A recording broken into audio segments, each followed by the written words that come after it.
तलक मसला चल रहा था। गोदी मीडिया के बड़े एंकर क्या, छोटी सोच वाले बड़े चैनल के एंकर चीख चीख कर बता रहे थे कि राहुल गांधी ने ये कर दिया, फिर एक ऐसा बयान दे दिया, अपने देश की बुराई कर दी, ये कर दिया, यानी मातम मनाया जा रहा था तमाम गोदी चैनल्स में। अब इस देश के सीजीआई यानी चीफ जस्टिस ऑफ इंडिया ने विदेशी धरती पर बैठकर हमारे देश के अंदर जो बड़ी आसानी से बुलडोजर वाली कार्रवाई चल रही है, अदालत के आदेश के बावजूद भी उत्तर प्रदेश के अंदर के हालात आप लोगों की आंखों से छुपे हुए नहीं है कि किस तरह से यूपी के अंदर बिल्डोजर कार्रवाई और बिल्डोजर एक्शन आए दिन लिया जा रहा है। अब देखिए, सुप्रीम कोर्ट की तरफ से CGI chief justice of India ने जिस तरह का फैसला किया, जिस तरह की बात उन्होंने कही है, उसके बाद से बीजेपी शासित राज्यों की पूरी तरह से धज्जियां कहीं ना कहीं उड़ती हुई नजर आ रही है, जहां पर बिल्डोजर एक्शन करने की कोशिश की जा रही है। सीधे तौर पर किस तरह से सीजीआई गवई ने बिल्डोजर पर एक बड़ा झटका भारतीय जनता पार्टी को दिया। दोस्तों, गवई ने पूरी तरह से भाजपा को लताड़ कर रख दिया, क्योंकि पहले ही कोर्ट की तरफ से आदेश आ चुका था कि आप सीधे तौर पर जो है किसी भी आरोपी का या किसी भी शख्स का घर आप जो है बिल्डोजर से नहीं तोड़ सकते। लेकिन इसके बावजूद फिर भी सीएम योगी आदित्यनाथ बिल्डोजर की कार्रवाई करते हुए नजर आ रहे थे। अब देखिए क्या कुछ खबर सामने निकल के आ रही है। हमारे साथ वरिष्ठ पत्रकार मौजूद है प्राज्वल गौतम, आप उनकी इस रिपोर्ट को देखिए। कि हम सबको मिलकर के इस बुराई के साथ खड़ा होना है, उन अहंकारियों के साथ खड़ा होना है, क्योंकि जब तक हम वोकल फॉर लोकल नहीं अपनाएंगे हमारे स्वदेशी का, जब तक हम अपनाएंगे नहीं, तब तक हमारा देश सशक्त नहीं होगा।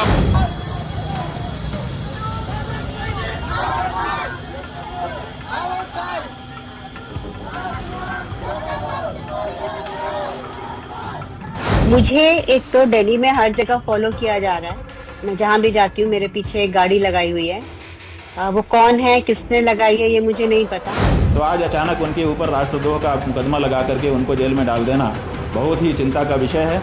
इससे जो सच्चे लोग हैं वो लोग घबराए हुए हैं। अभी तलक मसला चल रहा था। गोदी मीडिया के बड़े एंकर क्या, छोटी सोच वाले बड़े चैनल के एंकर चीख चीख कर बता रहे थे कि राहुल गांधी ने ये कर दिया, फिर एक ऐसा बयान दे दिया, अपने देश की बुराई कर दी, ये कर दिया, यानी मातम मनाया जा रहा था तमाम गोदी चैनल्स में। अब इस देश के सीजीआई यानी चीफ जस्टिस ऑफ इंडिया ने विदेशी धरती पर बैठकर हमारे देश के अंदर जो बड़ी आसानी से बुलडोजर वाली कार्रवाई चल रही है, अदालत के आदेश के बावजूद भी उसको लेकर आईना दिखा दिया है।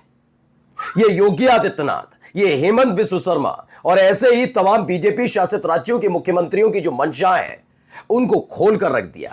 ये विदेशी धरती पर हो सकता है आने वाले वक्त में इसमें भी डिबेट सुनाई दे और अपने ही देश के सीजीआई को नैतिकता सिखाई जाए। बड़ी बात नहीं है। यही नहीं, आज आपको यह भी दिखाऊंगा कि इसके साथ साथ भारतीय जनता पार्टी शासित राज्य के एक मुखिया ने बीजेपी का चाल चरित्र और चेहरा सबके सामने खोल कर रख दिया। क्या बोला है वो जरूर सुनिएगा, देखिएगा और समझिएगा कि आखिरकार एक व्यक्ति जिसने सिर्फ और सिर्फ देश के बारे में सोचा, जब उसने आवाज उठाई इस देश की सरकार के खिलाफ कि देखिए गलत हो रहा है और आप इस पर ध्यान नहीं दे रहे, तो तमाम तरह के आरोप लगा लगाकर जेल की सलाखों के पीछे ठूंस दिया। लेकिन अब अलग अलग जगह आवाज उठने लगी। जी हाँ, मैं सोनम वांगचुक की बात कर रहा हूं। सोनम वांगचुक क्रांति का एक नया प्रतीक बन चुके हैं अलग अलग राज्यों और इसने बेचैन कर दिया है सरकार को। नमस्कार, मैं हूं प्राज्वल गौतम और आप देख रहे हैं the live TV. The live TV, सच सबसे आगे। सबसे पहले शुरुआत करूंगा एक वीडियो के साथ, एक खबर के साथ। पहले वीडियो नहीं, खबर के साथ पहले देखिए। चीफ जस्टिस बीआर गवई ने कहा, क्या कहा? बुलडोजर एक्शन का मतलब कानून तोड़ना। सरकार एक साथ जज, जूरी और जल्लाद नहीं बन सकती। ये मैं नहीं कह रहा हूं, मेरा चैनल नहीं कह रहा, ये राहुल गांधी नहीं कह रहा है, ये इस देश के चीफ जस्टिस ऑफ इंडिया कह रहे हैं। और ये क्यों कह रहा है? जस्टिस ऑफ इंडिया क्योंकि जब ये चीफ जस्टिस ऑफ इंडिया नहीं थे, उससे पहले भी ऐसे ही सुप्रीम कोर्ट के दरवाजे से आदेश आते रहे। आदेश नंबर 1 कि आप चाहे कोई आरोपी हो या दोषी, आरोपी तो आरोपी, दोषी के घर को, मकान को, दुकान को नहीं तोड़ सकते। लेकिन क्या बीजेपी शासित राज्यों के मुख्यमंत्रियों ने यह बात मानी? क्या इसके बाद यह कार्रवाई रुक गई? बैनर पोस्टर नहीं लगाएंगे, क्या यह बात रुक गई? क्या संवैधानिक पद पर बैठे हुए लोग एक तरफा बात करने से चूकते नजर आए? क्या धमकियां देने से बाज आते नजर आए? नहीं, ये सारा का सारा खेल इस देश के अंदर अब भी लगातार चल रहा है। अब चीफ जस्टिस ऑफ इंडिया अगर ये बात कह देंगे तो इस पर डिबेट शुरू कर दीजिए। बताइए विदेशी धरती पर बैठकर ये किया वो किया, इस पर बात क्यों ये नहीं कहा जाता कि चीफ जस्टिस ऑफ इंडिया या फिर सुप्रीम कोर्ट के एक आदेश का धज्जियां खुद बीजेपी शासित राज्यों के मुख्यमंत्री उड़ाते हैं? क्या इस पर डिबेट नहीं होनी चाहिए? खैर, आईना दिखाना जरूरी था और देखेंगे अभी आएगा। मॉरिशस में मोदी और योगी सरकार को आईना दिखाया भारत के यशस्वी मुख्य न्यायाधीश ने। भारत जैसे लोकतांत्रिक देश में बुलडोजर का कोई स्थान नहीं, ये एक तालिबानी सोच है। महामहिम राष्ट्रपति जी को संविधान बचाने के लिए हस्तक्षेप करना चाहिए, ये उन्होंने ही बोला है। क्या बोला? बीआर गवई ने कहा बुलडोजर कार्रवाई का कोई स्थान नहीं। मुख्य न्यायाधीश ने श्री गवई ने शुक्रवार को कहा कि भारतीय न्याय व्यवस्था कानून के शासन के तहत काम करती है, उसमें बुलडोजर कार्रवाई का कोई स्थान नहीं है। सीजीआई मॉरिशस में sir Morris Raoult memorial lecture 2025 में बोल रहे थे। उन्होंने कहा कि हाल में सुप्रीम कोर्ट के एक फैसले में स्पष्ट किया गया था कि किसी आरोपी के खिलाफ बुलडोजर चलाना कानून की उचित प्रक्रिया का उल्लंघन है। आरोपी के साथ साथ दोषी का जिक्र भी था। सीजीआई ने कहा सरकार एक साथ जज, जूरी और जल्लाद नहीं बन सकती। अब कौन बन रहा है जब जज जबरदस्ती, कौन बन रहा है जूरी और कौन जल्लाद बन रहा है, ये सबको पता है। चेहरे आप अपने मगज में रखिए, जहन में रखिएगा क्या है, कौन से चेहरे आपके सामने तैरने लग जाएंगे कि बिना वजह बस मसला हिंदू मुसलमान, अच्छा मुसलमान तो पहले इन्हें गिरफ्तार करो, फिर इनको देखो, अच्छा नपाई तुलाई ओ अवैध तोड़ दो। मैं तो आज भी कहता हूं, चलिए सीजीआई की बात को मैं भी नकार देता हूं, ठीक है, अवैध मकानों पर कार्रवाई हो रही है, यही तो कहोगे? मैं कहता हूं अवैध मकान बने जिसके वक्त में जो अधिकारी वहां पर था, डीएम से लेकर तमाम लोग, उनकी सूची निकालिए।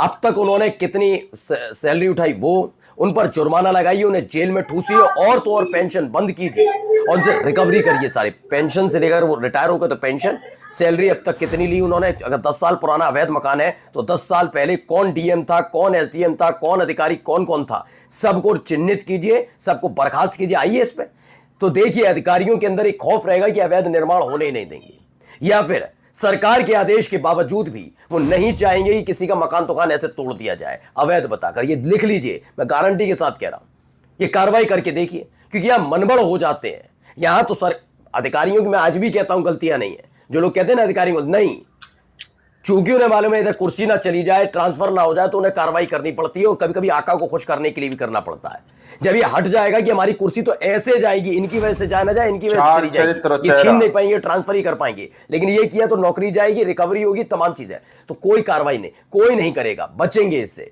और नियम सम्मत होगा। करके देख लीजिए एक बार। आगे देखिए, बुलडोजर कार्रवाई के खिलाफ आदेश से संतुष्टि। इससे पहले 24 सितंबर को सीजीआई कभी नहीं कहता बुलडोजर कार्रवाई के खिलाफ आदेश से बहुत संतुष्ट है, लेकिन क्या उस पर कार्रवाई हो रही है? आगे देखिए, जरा सुन लीजिए साहब के बोल बच्चन, ये भी बहुत यशस्वी मुख्यमंत्री हैं। कि हम सबको मिलकर अलग-अलग के राज्यों इस के अंदर बुराई के सीधे साथ तौर पर खड़ा आवाज होना उठाई है, उन अहंकारियों के साथ खड़ा होना है। पंडित दीनदयाल उपाध्याय गरीब मुक्ति योजना का काम किया है। मैं आपसे यही कहना चाहता हूं, सेवा पखवाड़े के तहत जो काम हो रहे हैं उन कामों को भी मैं कहना चाहता हूं। अंत में मैं आपसे इतना कहना चाहता हूं मेरे भाई और बहनों, कि हम सबको मिलकर के इस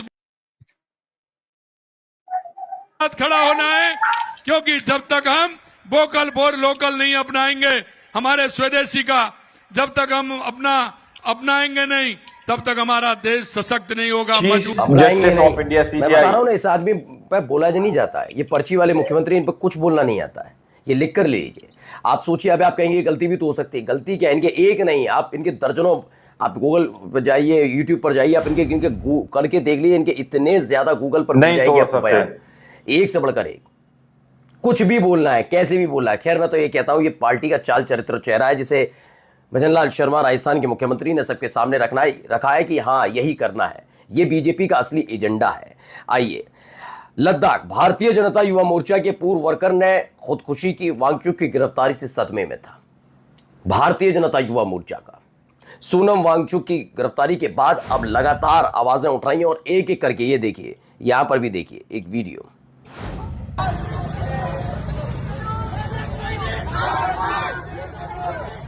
बिल्कुल दिखाऊंगा मैं आए। तो ये लद्दाख से निकली हुई तस्वीरें नहीं है, ये अरुणाचल प्रदेश से निकली हुई तस्वीरें हैं। जो बॉर्डर वाले इलाके हैं वहां पर सोनम वांगचुक की गिरफ्तारी से नाराज है लोग।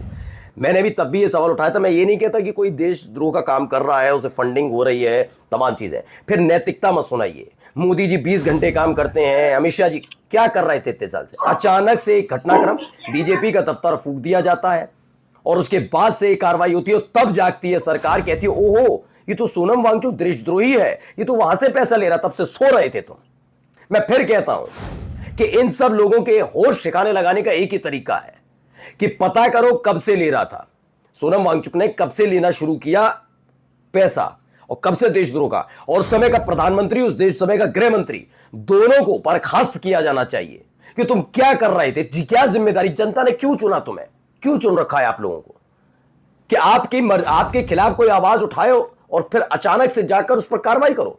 ये इतने साल से राष्ट्रद्रोह का काम कर रहे थे सोनम वांगचुक और आपको पता ही नहीं था। सोने के लिए दिया है या रोड शो निकालने के लिए दिया है, सरकारें बनाने और गिराने के लिए दिया है आपको बहुमत, सरकार में इसलिए बिठाया है, या फिर वाकई ये मसला झूठा है जो सोनम वांगचुक के खिलाफ है? दो में से एक बात है। आइए बताइए किस पर तैयार रहेंगे, या तो आप एक नंबर के झुट्टे आलोचना नहीं सुन पाते, या फिर दूसरी बात यह है कि आप सो रहे थे, आप सो रहे थे इतने सालों से। इसीलिए लिहाज से पहले तो इनसे रिकवरी हो पैसों की, जो शान शौकत से जिस बंगले में रहे उसका किराया, गाड़ियों का किराया, घूमने फिरने का किराया, विदेश में घूमने का उसका किराया, सारा पैसा निकालिए इनसे, इनकी सैलरी का निकालिए, सब निकालिए और इन्हें बर्खास्त करिए।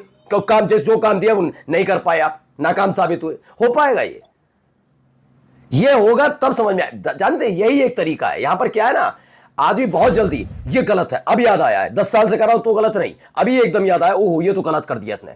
तो तुम कर क्या रहे थे 10 साल पहले से, 10 साल से कर क्या रहे थे सोनम वांगचुक के बारे में नहीं जानते? तो अब सुनिए क्या कह रही हैं सोनम वांगचुक की पत्नी। मुझे एक तो दिल्ली में हर जगह फॉलो किया जा रहा है, मैं जहां भी जाती हूँ मेरे पीछे एक गाड़ी चार लगाई हुई है। चरित्र चेहरा। वो कौन है, किसने लगाई है, ये मुझे नहीं पता। और सेकेंडली जो मेरे क्लोज उनको परसेप्शन है कि जो स्टाफ हयाल के मेरे साथ क्लोजली काम करते थे, उनको कस्टडी में डिटेन किया गया है, पुलिस कस्टडी में, और उनके साथ बहुत ही बुरा बर्ताव किया जा रहा है, उनको पीटा जा रहा है, उनको दोस्तों आप लोगों ने इस वीडियो को शुरू से आखिर तक देखा। वीडियो के अंदर साफ तौर पर बात की गई है कि किस तरह से यहाँ पर सीजीआई ने सीधे तौर पर जो बात कही है, उसके बाद से कहीं ना कहीं भाजपा को एक बड़ा झटका लगेगा। कहीं ना कहीं भाजपा कुछ सीखने की कोशिश करेगी, खास करके उत्तर प्रदेश की सरकार, कि किस तरह से जो है कोर्ट की तरफ से सीधे तौर पर यह कहा जा चुका है कि आरोपी के आप किसी भी दुकान या मकान को नहीं तोड़ सकते। आरोपी नहीं बल्कि दोषी के किसी भी मकान या दुकान पर आप बिल्डोजर नहीं चला सकते, क्योंकि बिल्डोजर चलाना ये न्याय नहीं हो सकता। सीधे तौर पर ये कोर्ट की तरफ से पहले ही आदेश दिया गया है, लेकिन बावजूद इसके फिर भी सरकार बिल्डोजर एक्शन करती हुई नजर आ रही है। और सवाल तो यही कि बीआर गवई ने भी, चीफ जस्टिस ऑफ इंडिया ने भी सीधे तौर पर इसको लेकर बात कह दी है कि बिल्डोजर नहीं चलना चाहिए। अब आप लोगों ने इस रिपोर्ट को देखा, तो आप लोग इस रिपोर्ट के बारे में क्या सोचते हैं, क्या समझते हैं, अपनी राय कमेंट सेक्शन में जरूर दीजिएगा। सच्ची बात की खबरें देखने के लिए चैनल को सब्सक्राइब कीजिए। मिलते हैं अगली वीडियो में, जब तक के लिए जय हिंद, जय भारत।